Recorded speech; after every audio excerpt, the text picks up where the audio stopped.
¿Cómo agrupamos datos? Primero que todo, recordemos para qué nos sirve agrupar datos. En ocasiones los datos se encuentran tan dispersos o con una frecuencia tan baja que resulta poco práctico analizarlos de manera individual. En esos casos se recomienda realizar una agrupación. Esta agrupación nos va a permitir no solo comprender mejor los datos, sino también hacer un muy buen análisis de ellos. Para desarrollar una agrupación de datos se debe tener en cuenta una serie de pasos que describiremos a continuación utilizando un ejemplo. Este es nuestro ejemplo.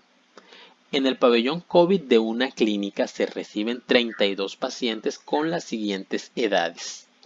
Agrupa los datos para resumir la información. Aquí tenemos los 32 datos de los pacientes que ingresaron al pabellón COVID. Vemos que empezó con un paciente de 23, luego otro de 5 años, luego otro de 24 años y el último también tenía 5 años. Entonces, empecemos. ¿Cuál es el primer paso? El primer paso consiste en ordenar los datos para facilitar todo el trabajo de agrupación que haremos después. Entonces, los 32 datos que tenemos aquí los vamos a agrupar de menor a mayor.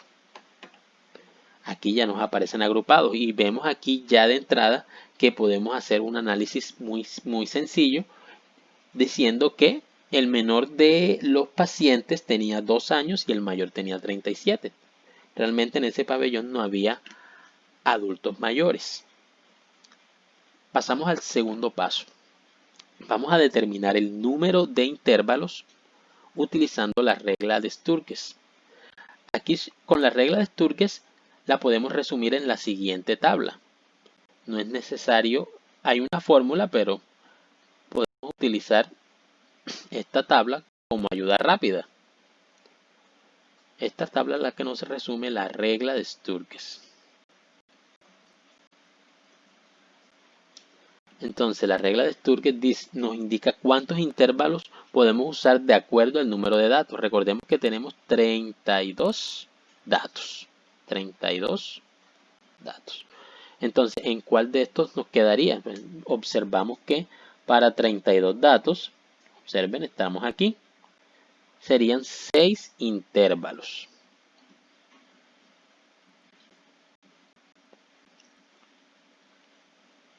Ojo, mucho cuidado con eso. Tenemos que rescatar ese dato y lo vamos a utilizar luego.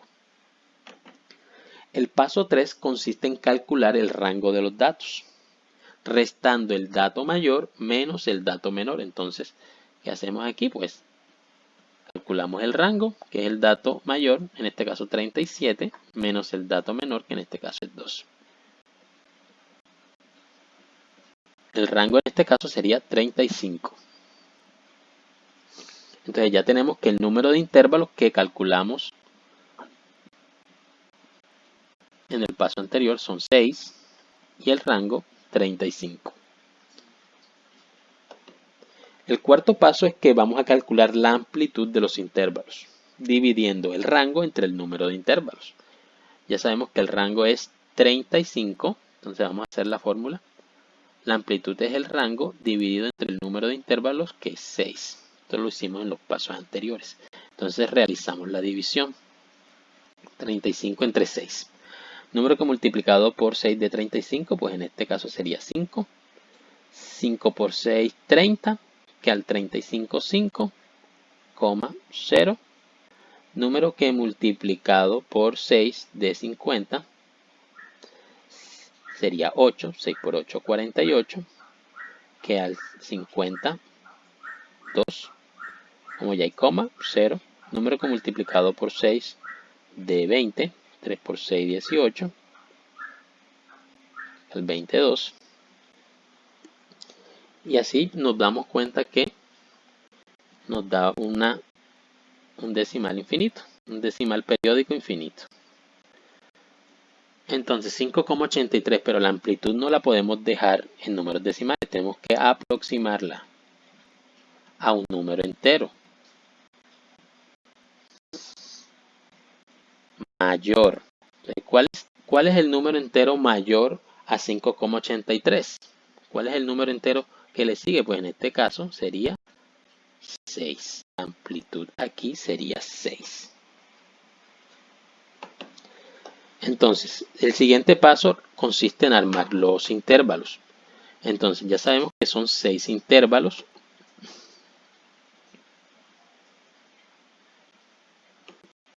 Vamos a organizarlos aquí.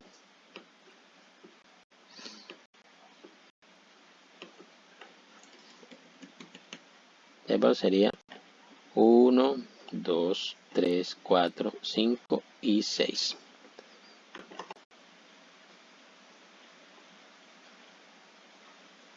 Vamos a insertar otra columna. Entonces, vamos a colocar el límite superior de cada intervalo y el límite inferior. El límite inferior y el límite superior, al contrario. Entonces ya sabemos que la amplitud que hicimos en el paso anterior era 6. Esa amplitud nos va a servir mucho a continuación. Entonces, ¿cuál es el límite? ¿Cuál es el límite inferior del primer intervalo? El límite inferior del primer intervalo sería, el límite inferior del primer intervalo siempre es el número menor. En este caso sería 2. ¿Cuál es el límite superior allí? Pues tenemos que sumarle a este 2 la amplitud. Entonces sería 2 más 6, que en este caso sería igual a 8. ¿Cuál es el límite inferior del siguiente intervalo? Pues es el mismo límite superior del anterior. En este caso sería 8. Límite superior de este intervalo sería 8 más 6, le sumamos la amplitud y nos damos cuenta que 8 más 6 es 14. El límite inferior aquí sería 14. 14 más 6 sería 20. Aquí nuevamente 4. En el cuarto intervalo empezamos con 20. 20 más 6 sería 26. Empezamos aquí con 26. 26 más 6 sería 32. 32 más 6 pues sería 38.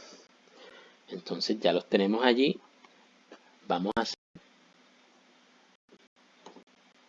organizarlos mucho mejor. Vamos a organizarlo muy bien nuevamente para que se vea con más claridad. Entonces, límite inferior 2, límite superior 8, límite inferior 8, límite superior 14, límite inferior 14, límite superior 20, límite inferior 20, límite superior 26, límite inferior 26, límite superior 32, límite inferior 32, límite superior 38. Vamos a quedarnos con esta tablita por aquí y pasamos a la siguiente, que sería hallar la frecuencia de cada intervalo. Entonces, vamos a utilizar esta misma tabla, le vamos a agregar una columna más, porque ahí vamos a contar la frecuencia.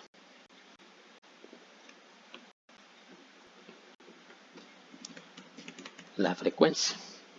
Entonces, observemos.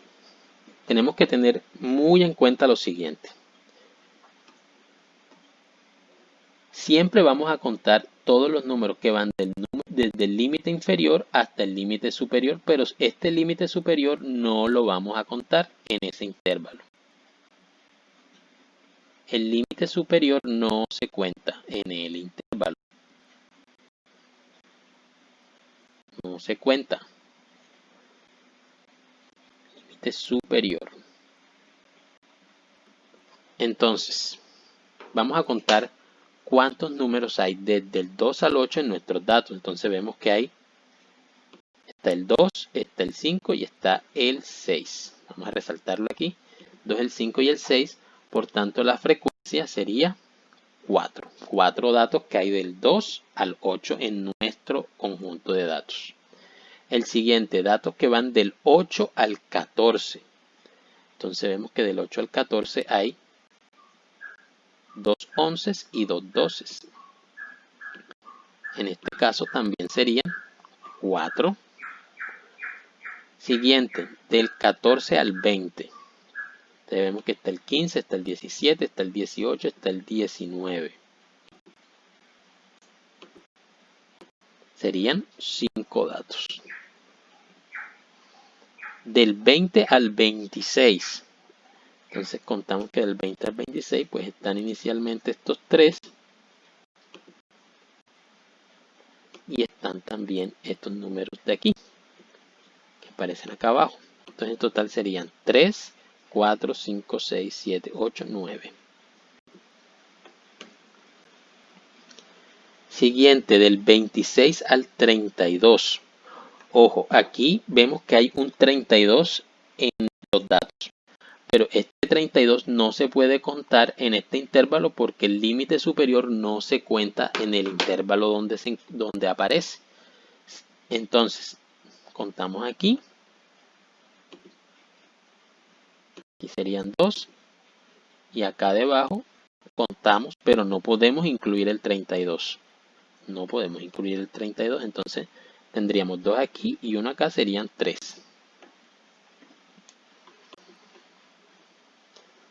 Y por último, nos quedaría contar del 32 al 38, pero sin contar el 38. Aquí sí podemos contar el 32, entonces contamos.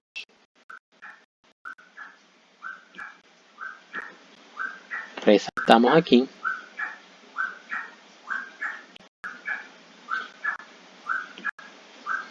¿Cuántos datos hay? Hay 1, 2, 3, 4, 5, 6, 7 datos. Una vez ya tenemos nuestra tabla de frecuencia, procedemos a el siguiente paso, que consiste en dibujar el histograma.